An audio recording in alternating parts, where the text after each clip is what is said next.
Beaucoup de choses à vous dire au niveau de l'actualité internationale et on commence par le Proche-Orient avec une nouvelle journée d'échange de prisonniers. Dans un premier temps, ce matin, le Hamas a libéré 4 otages détenus depuis les attentats du 7 octobre 2023. Et puis quelques heures plus tard, Israël faisait sortir de ses prisons 200 Palestiniens. On va analyser cette journée dans un instant avec notre correspondante à Tel Aviv, mais pour parler notamment aussi du respect de ce cessez-le-feu. Est-il en danger? Est-il bien respecté? On le verra. Mais avant cela, voici le récit des événements de la journée avec Hicham Boukrouf et Eva Seker. C'était leurs dernières heures dans la bande de Gaza. Sourire aux lèvres, les 4 otages israéliennes saluent depuis une scène une foule de Gazaouis rassemblés pour l'occasion dans ce qui semble être une démonstration de force du Hamas.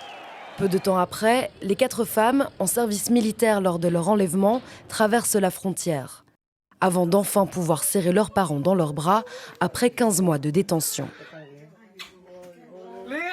L'une d'entre elles a pris le temps de remercier les Israéliens pour leur soutien. Je vous aime tous les citoyens de l'État d'Israël qui ont soutenu nos familles et les ont entourés, ainsi que tous les soldats de Tsahal. Merci beaucoup. Je vous aime tous. À Tel Aviv, proches et sympathisants se sont réunis pour célébrer la libération des 4 soldates enlevés par le Hamas le 7 octobre. C'est une joie incroyable et je n'arrive pas à croire que nous sommes arrivés à ce moment. Tout le monde doit être heureux et se préparer à ce qui va suivre.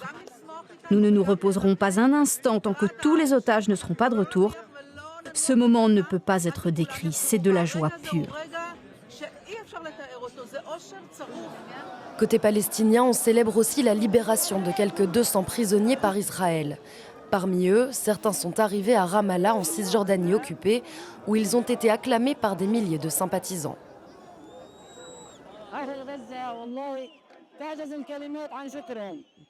Les habitants de Gaza, il n'y a pas de mots pour leur exprimer ma gratitude.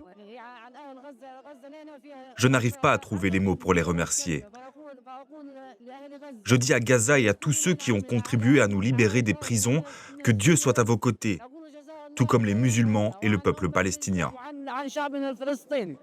70 prisonniers sont arrivés en Égypte, où ils vont être transférés dans des hôpitaux.